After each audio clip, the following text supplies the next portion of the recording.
Assalamualaikum warahmatullahi wabarakatuh. Perkenalkan, nama saya Natasha Putri Alfiani. Pada pembuatan video kali ini, saya akan menjelaskan tentang konfigurasi DHCP server pada Debian 9.5. Apa itu DHCP server?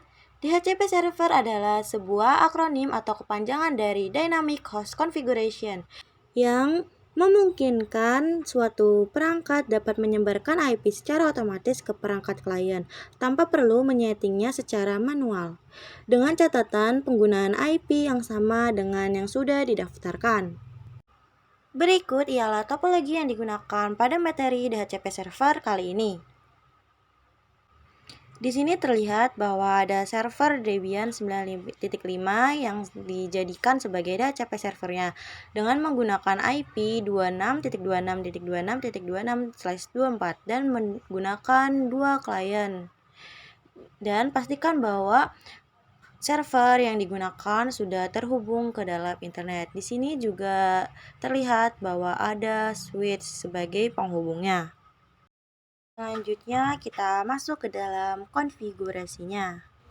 Pertama-tama buka VirtualBox. Lalu di sini untuk settingan dari virtual machine yang dijadikan sebagai DHCP-nya menggunakan dua adapter.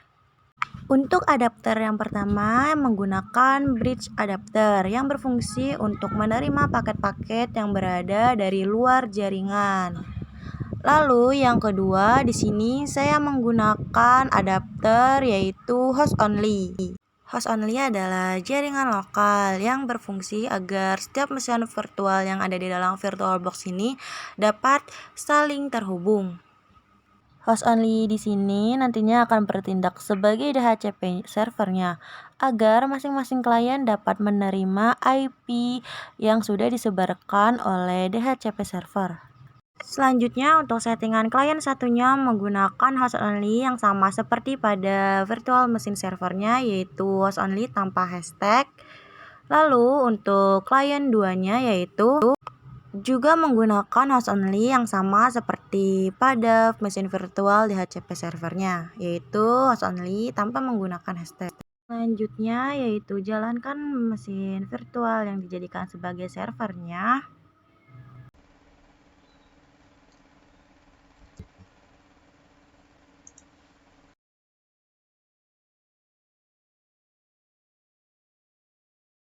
Selanjutnya login dengan username yang digunakan. Di sini saya menggunakan username yaitu Natasha Putri, lalu passwordnya yaitu 123. Lalu masuk ke dalam super user, masukkan passwordnya yaitu 123 juga. Di sini kita berhasil login ke dalam servernya. Untuk instalasi Debian 9.5-nya saya sudah buat videonya pada video saya sebelumnya. Kalian dapat cek untuk melihat proses instalasinya. Lalu cek IP address yang digunakan oleh server dengan menggunakan perintah IPA. Di sini terlihat bahwa IP yang digunakan oleh server di endpost 3 yaitu 192.168.19.26/24. IP address ini disesuaikan dengan IP yang disebarkan oleh ISP. Di sini kita lihat terlebih dahulu network yang digunakan oleh ISP dengan melihat network connection details dari WiFi yang dijadikan sebagai ISP-nya atau sumber internet. Kita klik status lalu details. Di sini terlihat bahwa IP network yang digunakan oleh ISP-nya yaitu 192.168.19.0 dengan menggunakan slice-nya yaitu 255.255.255.0 atau 24 dengan gateway yaitu 192.168.19.88 dan di sini terlihat bahwa endpost 3 saya menggunakan IP yang masih satu network dengan ISP agar server saya dapat melakukan penginstalan paket-paket dari luar. Selanjutnya, lakukan remote server dengan menggunakan aplikasi putih atau SSH Lalu masukkan IP yang digunakan, yaitu 192.168.19.26. Untuk save sessionnya di sini saya namakan DHCP. Lalu untuk colorsnya saya use system colors. Lalu balik lagi ke session, kita save, kita open. Lalu kita login dengan username yang digunakan yaitu Natasha Putri. Passwordnya yaitu 123. Lalu kita masuk ke super user, masukkan lagi passwordnya yaitu 123. Di sini kita berhasil login menggunakan Putih. Lalu cek IP yang digunakan. Di sini terlihat IP digunakan yaitu 192.168.19.26 dan M48 yang akan dijadikan sebagai DHCP servernya memiliki IP address yaitu 26.26.26.26/24. Pastikan bahwa mesin virtual atau server ini sudah terhubung ke dalam internet untuk nantinya kita dapat menginstal paket dari luar. Untuk ceknya, kita dapat melakukan uji ping ke dalam google.com dengan perintah ping google.com. Di sini terlihat bahwa hasilnya adalah reply, maka server yang kita gunakan sudah terhubung ke dalam internet. Lalu tes ping juga ke dalam DNS Google dengan perintah ping 8.8.8.8. Di sini juga terlihat bahwa hasilnya adalah reply, maka server juga terhubung ke dalam DNS Google atau terhubung ke dalam internet. Selanjutnya saya akan melakukan penambahan repositori lokal di dalam source list-nya. Untuk melakukan konfigurasinya dapat menggunakan perintah nano /etc/apt/source list.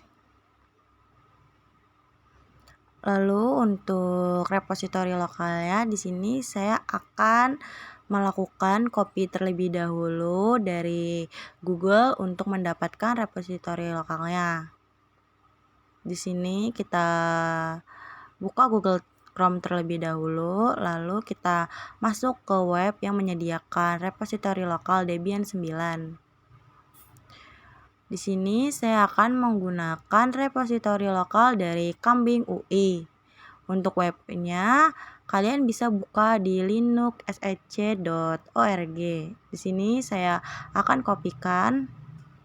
Lalu untuk isi dari file source list-nya kita dapat hapus saja dengan cara tekan Ctrl+K. Lalu jika sudah, untuk mempastekannya bisa tekan klik kanan saja. Di sini terlihat bahwa repositori lokal dari Kambing UI sudah berhasil terpaste. Untuk simpan konfigurasinya bisa tekan Ctrl X lalu Y lalu Enter. Selanjutnya ialah melakukan pengupdatean dengan menggunakan perintah apt get update. Di sini pastikan bahwa jaringan yang kalian gunakan atau ISP-nya itu dalam keadaan stabil agar dalam proses update-nya tidak terjadi kendala apapun. Di sini kita tunggu hingga proses update-nya selesai.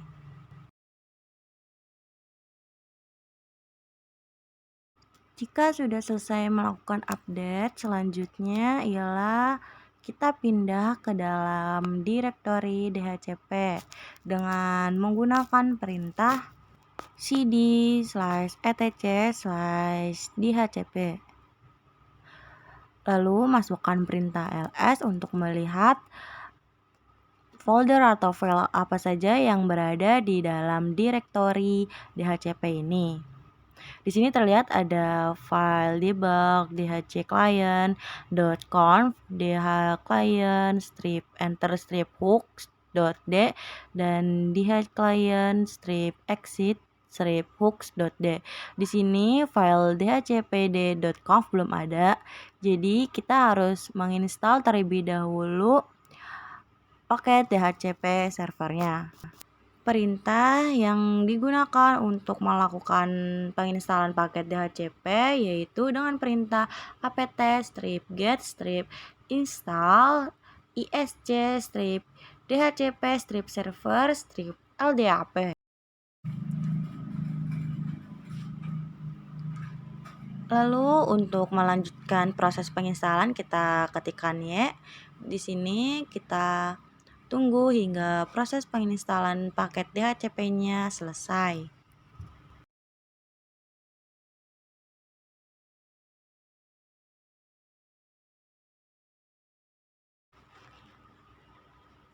Jika sudah, kita ketikkan ls lagi untuk melihat apakah sudah ada paket dhcpd.conf. Di sini terlihat bahwa sudah ada paket dhcp-conf-nya. Lalu kita edit file tersebut. Sebelum melakukan pengeditan, kita backup terlebih dahulu file dhcpd.conf-nya dengan menggunakan perintah cp dhcpd.conf. Lalu kita buat nama untuk file backupnya. Di sini saya gunakan nama yaitu dhcpd.conf.backup. Lalu kita list lagi. Di sini terlihat bahwa file backupnya sudah terbuat ya. Tujuan dari pembackupan ini agar nantinya ketika kita sedang melakukan konfigurasi lalu file dhcp.conf-nya ini error, maka kita masih mempunyai file backup-nya. Selanjutnya ialah melakukan konfigurasi DHCP server di dalam file dhcpd.conf. Untuk itu kita masukkan perintah nano dhcpd.conf. Berikut ialah isi dari file dhcpd.conf. Kita cari agar kita dapat melakukan konfigurasi DHCP server dengan tekan Ctrl W. Lalu untuk search-nya kita masukkan yaitu slinkly. Di sini kita akan melakukan konfigurasi DHCP servernya. Untuk mengaktifkan DHCP servernya, kita hilangkan semua tanda pagarnya. Di sini untuk subnet mask-nya juga hilangkan tanda pagar. Untuk subnet mask yang digunakan yaitu 26.26.26.0 sesuai dengan IP network yang ada pada endpost 8. Lalu untuk network hostnya yaitu /24.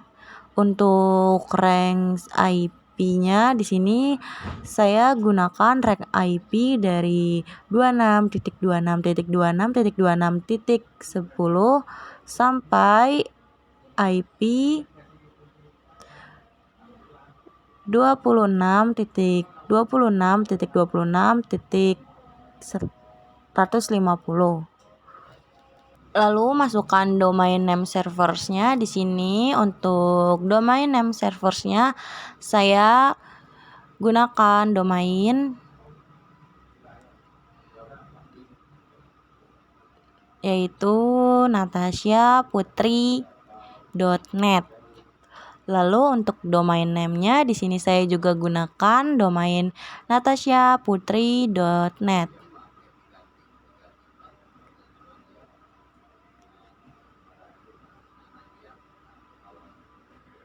Lalu untuk option router atau gateway di sini saya gunakan gateway 26.26.26.1. Lalu untuk broadcast-nya yaitu 26.26.26.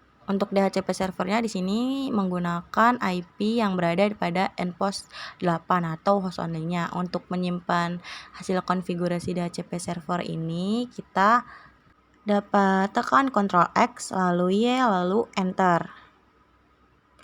Selanjutnya yaitu kita tambahkan interface yang akan dijadikan sebagai DHCP servernya yaitu endpost 8. Untuk menambahkannya dapat menggunakan perintah nano spasi /etc /default /isc min dhcp min server. Lalu untuk interface-nya yang di version 4 kita tambahkan yaitu endpost 8. Jika sudah, kita simpan konfigurasinya. Lalu lakukan pengeditan pada file resolve.conf dengan menggunakan perintah nano /etc/resolve.conf. Di sini untuk name server pada IP nPOS 3-nya kita beri tanda pagar untuk menonaktifkannya. Jika sudah, kita tambahkan search untuk domainnya, yaitu natasiaputri.net. Ini adalah domain yang sebelumnya kita buat. Lalu tambahkan server dari nPOS 8, yaitu 26.26.26.26. Jika sudah, kita simpan hasil konfigurasinya. Lalu lakukan restart terhadap file DHCP-nya, karena sebelumnya kita sudah melakukan pengeditan pada file dhcpd.conf atau melakukan konfigurasi DHCP dengan menggunakan perintah /etc/initd/isc -dhcp -server spasi restart. Jika sudah melakukan restart, lalu kita cek apa DHCP servernya sudah aktif dengan menggunakan perintah systemctl status spasi sc-dhcp-server.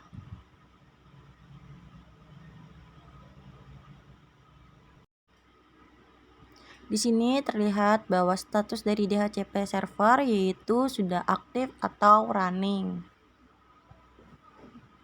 Sampai di sini konfigurasi DHCP server sudah selesai. Selanjutnya kita akan melakukan uji coba di dalam klien. Apakah klien dapat terhubung ke DHCP server atau tidak? Dengan kita jalankan terlebih dahulu Windows kliennya. Lalu kita cek di dalam network connection details dalam klien. Dan pastikan sebelum itu IP version 4-nya sudah dalam keadaan offline. Oh iya, sebelum melakukan pengujian, pastikan bahwa DHCP server di dalam VirtualBox-nya ini tidak kalian centang ya. Di dalam host network manager ini, DHCP servernya jangan di checklist agar klien dapat IP address dari DHCP server yang sudah kita buat di dalam server. Kita cek IP yang diterima. Di sini terlihat bahwa IP address yang diterima oleh klien 1 yaitu 26.26.26.10 dan subnet max-nya yaitu 255.255.255.0 atau /24 dengan IP gateway-nya yaitu 26.26.26.1 dan DHCP servernya yaitu 26.26.26.26 sesuai dengan konfigurasi yang sebelumnya kita lakukan pada server. Dan di sini terlihat juga bahwa connection spesifik DNS-nya yaitu natasiaputri.net sesuai dengan apa yang kita konfigurasi pada server ya. Di sini juga terlihat bahwa value dari DHCP enable yaitu yes, berarti klien ini mendapatkan IP secara dynamically. Selanjutnya uji ping melalui CMD terhadap IP server dengan perintah ping 26.26.26.26. Terlihat bahwa hasilnya reply. Maka klien satu ini sudah berhasil terkoneksi ke dalam DHCP server yang ada pada server Debian yang sebelumnya kita buat. Selanjutnya kita jalankan klien yang kedua untuk melihat apakah klien 2 ini juga mendapatkan IP address dari DHCP server yang kita buat. Kita jalankan terlebih dahulu klien 2-nya ya.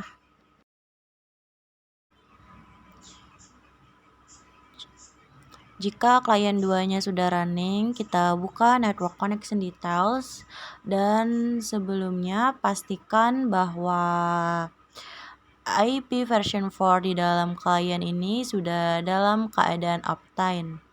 Di sini kita uptime. Lalu jika sudah, kita cek status dari port tersebut. Kita lihat detailsnya di network connection detail. Di sini juga terlihat bahwa IP address yang didapatkan oleh klien 2 ini yaitu 26.26.26.11 dengan menggunakan subnet mask yaitu /24 dengan gateway yaitu 26.26.26.1 dan DHCP servernya yaitu 26.26.26.26 dan connection specific DNS atau domain di sini terlihat bahwa domainnya yaitu natasiaputri.net dan DHCP enable value-nya yaitu yes, yang artinya klien ini mendapatkan IP secara otomatis atau dynamic. Selanjutnya kita ping ke dalam server via CMD dengan perintah ping 26.26.26.26. Di sini terlihat bahwa hasilnya adalah reply, maka klien 2 sudah terhubung ke dalam DHCP server pada server yang sebelumnya kita buat. Sampai di sini saja pembahasan saya tentang konfigurasi DHCP server pada Debian 9.5. Kurang lebihnya mohon maaf, sampai bertemu lagi di video saya selanjutnya. Wassalamualaikum warahmatullahi wabarakatuh.